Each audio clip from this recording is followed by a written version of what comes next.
আজকে ৩৬ জুলাই। আজকে কি ৩৬ জুলাই? আজ কত তারিখ? ৫ই আগস্ট। তাহলে আমরা এখানে ৩৬ জুলাই কেন লিখেছি এটার একটা সবারই জানার দরকার। আচ্ছা, অনেকেই জানো, তারপরেও আমি একটু ব্যাখ্যা দিব। ৩৬ জুলাই, জুলাই মাসে কি হয়েছিল? কত সালের জুলাই মাস এটা? 2024 জুলাইতে বাংলাদেশে কি ঘটেছিল তোমাদের মনে আছে? তালিকা এই ইতিহাস বর্ণনা করা দরকার আছে? বলবো? তাহলে একটু বলি, যাদের হালকা মনে আছে তাদের জন্যই বলি। তোমরা সবাই জানো যে আমাদের স্বাধীনতা যুদ্ধ হয়েছিল কত সালে? 1971 সালে। 1971 সালে 9 মাসের রক্তক্ষয়ী যুদ্ধের মাধ্যমে এই বাংলাদেশ পাকিস্তানের স্বৈরশাসন থেকে মুক্তি পেয়েছিল। আমরা মুক্তি পেয়েছিলাম, স্বাধীন হয়েছিলাম। সেই স্বাধীনতার পরে আমাদের জাতির শ্রেষ্ঠ সন্তানেরা, বীর মুক্তিযোদ্ধাদের সম্মানার্থে তৎকালীন সরকার তাদের বিভিন্নভাবে সহযোগিতা করেছিলেন। তার মধ্যে একটা যে মুক্তিযোদ্ধাদের জন্য চাকুরির ব্যবস্থা, মুক্তিযোদ্ধার সন্তানদের জন্য চাকুরির ব্যবস্থা, এইভাবে আস্তে আস্তে সেই কোটাটা 30% করা হয়। মুক্তিযোদ্ধার সন্তান, নাতিপুতি, তাদের বংশধরদের জন্য 30% কোটা করা হয়। ঠিক আছে? তো কোটাটা দেখো, আমাদের মুক্তিযোদ্ধা কতজন ছিল?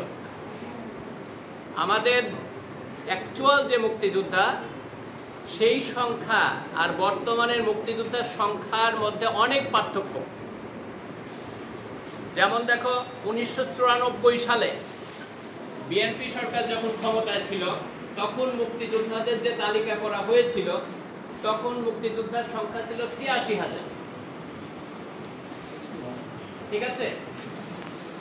আর 2018 সালে এসে মুক্তিযোদ্ধার সংখ্যা হয়ে গেল 2,08,০০০।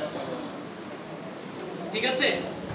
তাহলে 18 সালে এসে মুক্তিযোদ্ধার সংখ্যা কমবে না বাড়বে? কমার কথা। অনেকেই মারা গেছে, কিন্তু তারপরেও অলৌকিকভাবে বেড়ে গেছে। যাদের ক্ষমতা আছে তাদের ওই ক্ষমতাটাকে ব্যবহার করে ভুয়া মুক্তিযোদ্ধার সনদ নিয়ে নিয়েছে এবং এই 2,08,০০০ মুক্তিযোদ্ধার পিছনে, অর্থাৎ 90,০০০ ভুয়া মুক্তিযোদ্ধা এই সরকার এসে, এই যে বর্তমান অন্তর্বর্তীকালীন সরকার এসে অলরেডি 90,০০০ ভুয়া মুক্তিযোদ্ধা শনাক্ত করেছে। এই 90,০০০ ভুয়া মুক্তিযোদ্ধার পিছনে প্রতি বৎসর 2,400 কোটি টাকা খরচ হয় ভাতা দেওয়ার জন্য। আর চাকরি বাকরি তো আছেই, মেধা নাই, তারপরেও দেখা গেছে যে ওই ভুয়া মুক্তিযোদ্ধার সার্টিফিকেট দিয়েই চাকরি পেয়ে গেছে। আমি মুক্তিযোদ্ধাদের অসম্মান করছি না, আমি ভুয়া মুক্তিযোদ্ধাদের কথা বলছি। মুক্তিযোদ্ধা যারা, তারা আমাদের জাতির শ্রেষ্ঠ সন্তান, আমরা এখনো তাদের সম্মান করি। ঠিক আছে? কিন্তু ভুয়া মুক্তিযোদ্ধাদের তো আমরা মেনে নিতে পারি না। তা আমাদের ছাত্র জনতার দাবি ছিল যে এই মুক্তিযোদ্ধা কোটা কমায় নিয়ে আসতে হবে। তারা কিন্তু বলে নাই যে বাতিল করে দিতে হবে। ছাত্র জনতার দাবি আওয়ামী লীগ সরকার একবার মেনে নিয়েছিল, আবার টেকনিক্যালি সেটা সুপ্রিম কোর্টের মাধ্যমে সেই কোটাটাকে আবার বাতিল করে দিয়ে পূর্বের অবস্থায় ফিরে গেল। পূর্বের অবস্থা ফিরে গেলে তখন ছাত্র জনতা আবার এই কোটা বাতিলের দাবিতে আন্দোলন সংগ্রাম শুরু করে। সেটা হলো এই 24 জুলাই মাসে। ঠিক আছে? 24 অর্থাৎ 2024 সালের জুলাই মাসে এই আন্দোলন সংগ্রাম শুরু করে। এই আন্দোলন তখন আওয়ামী লীগ হোক, বিএনপি হোক, জামাত হোক, কমিউনিস্ট হোক, যে দলেরই হোক না কেন, সর্বস্তরের মানুষ এই আন্দোলনের পক্ষে। তা এইভাবে এই 16ই জুলাইতে যে আমাদের আবু সাইদ শহীদ হন কত তারিখে? 16ই জুলাই। তার 2-1 দিন আগের ঘটনা আমি বলি।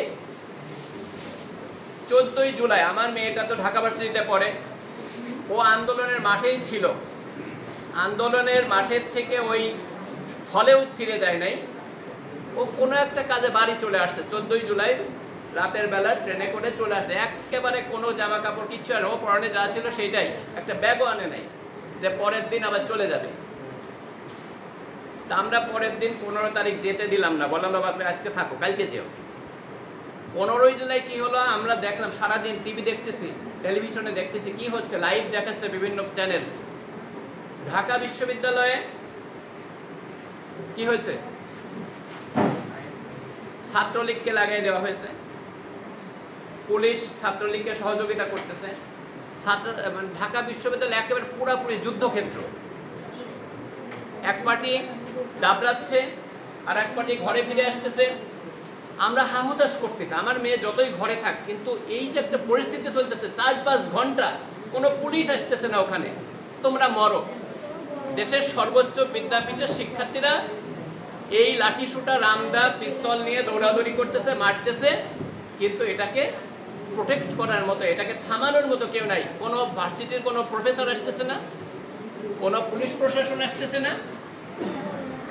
এমন একটা বিভীষিকাময় পরিস্থিতি। আমি ব্যক্তিগতভাবে আজকে আমার কথা বলি, এই আওয়ামী লীগ সরকারের আমলে জিল্লুল হাকিম সাহেব আমাদের স্কুলের সভাপতি ছিলেন। সভাপতি, তার সাথে আমাদের একটা ভালো রিলেশন ছিল, সম্পর্ক ছিল। আমরা একটা কথা বললে তিনি আমাদের কথাটা রাখতেন, আমরা তাকে ভালো জানতাম। আওয়ামী লীগের প্রতিও আমাদের একটা সৎকন্যা তখন ছিল বলা চলে। কিন্তু আমি যখন টেলিভিশনের পর্দায় ওই দৃশ্য দেখলাম যে ছাত্রদের কিভাবে মারপিট করা হচ্ছে, দেশের বিভিন্ন জায়গায় কিভাবে আহত করা হচ্ছে, একেবারে সত্যি কথা বলে তখনই আমি বললাম এই সরকারের আর থাকার দরকার নেই, আল্লাহ তুমি এদের পতন দিয়ে দাও। দেশে এইরকম জুলুম আর আমরা দেখতে চাই না। ঠিক আছে? তো তারপরে 16ই জুলাই তোমরা দেখছো শহীদ আবু সাইদ কিভাবে হাত বাড়িয়ে দিচ্ছে না, বুক পেতে দিচ্ছে, গুলি করো। আবু সাইদ কি ভেবেছিল ওকে গুলি করতে পারবে? ভেবেছিল? ও কখনোই ভাবে নাই যে আমার বুকে ওরা গুলি চালাতে পারবে। তারপরে ওকে গুলি করা হয়েছে, হত্যা করা হয়েছে। তারপরে দেখো সারা বাংলাদেশে আন্দোলন কি অগ্নিস্ফুলিঙ্গ ছড়াই গেছে, আগ্নেয়গিরির মতো ছড়াই পড়ছে সারা দেশে আন্দোলন। তখন সবাই রাস্তায় নেমে পড়ছে, একটার পর একটা আন্দোলন হয়েছে। এই আন্দোলনটা একটা পরিসমাপ্তি ঘটলো কবে? 5ই আগস্ট। ওই দিন আওয়ামী লীগ সরকারের পতন হলো। তৎকালীন প্রধানমন্ত্রী শেখ হাসিনা কিভাবে পালিয়ে গেছেন দেশ থেকে আমরা টেলিভিশনের পর্দায় আজকেও দেখতে পারবো, এটা অনেকবার দেখাবে, তোমরা একটু দেখো যে এই 5ই আগস্ট, তাহলে 30 জুলাইয়ের সাথে জুলাই মাস কত দিনে? 31 দিনে। 31 দিনের সাথে এই 5 আগস্ট পর্যন্ত যোগ করে হলো কত? 36 জুলাই। অর্থাৎ জুলাই মাসের আন্দোলনটা আগস্টে শেষ হলেও সেটাকে বলা হচ্ছে 36 জুলাই এই আন্দোলনের পরিসমাপ্তি ঘটে। ঠিক আছে? এই জন্য এটাকে বলা হয়েছে 36 জুলাই। তা সেদিনের যে আন্দোলন ছিল প্রিয় শিক্ষার্থীরা, এই আন্দোলনটা ছিল কি ন্যায়ের পক্ষে না অন্যায়ের পক্ষে? ন্যায়ের পক্ষে। আমি তোমাদের অধিকার আদায়ের আন্দোলন। আমি মুক্তিযোদ্ধা না, এখানে যারা বসা আছি, আমাদের স্যাররা যারা বসা আছে, একজনও মুক্তিযোদ্ধা নাই। আমাদের শিক্ষার্থীদের মধ্যেও মুক্তিযোদ্ধা পরিবারের সন্তান হয়তো থাকলেও 1জন বা 2জন আছে, তাছাড়া আর কেউ মুক্তিযোদ্ধা পরিবারের নাই। তাহলে আমার তাদের জন্য, তারপরে ভুয়া মুক্তিযোদ্ধাদের জন্য এত কোটা দিতে হবে কেন? আর সেই আন্দোলনটা যারা করতে গেছে তাদের গলা টিপে ধরতে হয়েছে, তাদের রাজাকার বলা হয়েছে। এই জন্যই তো সরকারের এত বড় একটা পতন হয়ে গেল, তাই না? তো যাই হোক, আমরা সব সময়ের জন্য ন্যায়ের পক্ষে থাকবো, ন্যায়ের পক্ষে কথা বলবো, ন্যায় প্রতিষ্ঠার জন্য কাজ করব। দেখো আজকে আমাদের পুলিশের তৎকালীন যিনি আইজিপি ছিলেন, inspector general of police Abdullah Mamun, উনি এখন রাজসাক্ষী হয়েছেন। উনি হুকুম তামিল করেছেন, হাইকমান্ড থেকে কমান্ড করা হয়েছে ছাত্র জনতার উপরে গুলি চালাও। হত্যা করো, আমার ক্ষমতা, আমার চেয়ার থাকতে হবে, 20,000 ফেলাইয়ে দাও, তাতে সমস্যা নাই। উনি কিন্তু রাজি ছিল এবং অনেককে হত্যাও করছে। সেনাপ্রধান কি রাজি হয়েছিল? সেনাপ্রধান রাজি হয় নাই। সেনাপ্রধান রাজি হয় নাই বিধায়ী সেদিন ওই যে বাংলাদেশে যে ম্যাসাকারটা হয়ে যেত, কি বলে ওইটাকে, ম্যাসাকার বাংলা কি বলবো, ওই মানে গণহত্যা। ইয়েস, এটা আমাদের জাহাঙ্গীর স্যার বাংলা স্যার সুন্দর বাংলাটা বলতে পারছে, যে গণহত্যাটা ওই দিন সংগঠিত হতো সেনাপ্রধানের কারণে কিন্তু হয় নাই। কিন্তু আব্দুল্লাহ আল মামুন সাহেব কিন্তু ওই দিন রাজি ছিলেন। এখন আব্দুল্লাহ আল মামুন সাহেব তো নিজের জীবন এখন বাঁচাতে হবে। উনি বলছেন যে আমি রাজসাক্ষী হতে চাই। তার মানে কেন তিনি এটা করেছেন, তার কাছে তো অডিও আছে, ফোনের কলের রেকর্ড আছে, সব কিছু তিনি প্রকাশ করে দেবেন। কারা এর জন্য দায়ী, কারা থেকে অর্ডার করেছিল। তাহলে আমরা এটুকু যে আমরা ক্ষমতায় থাকলেই আমার বস যা অর্ডার করবে ন্যায় অন্যায় আমাকে সেইটাই পালন করতে হবে এমন না, কিন্তু এমন করা যাবে?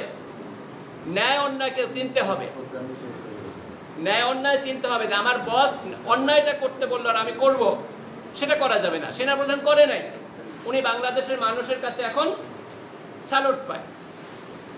কিন্তু অন্য অন্য বাহিনীর যে প্রধানরা ছিলেন তারা কি স্যালুট পাচ্ছে?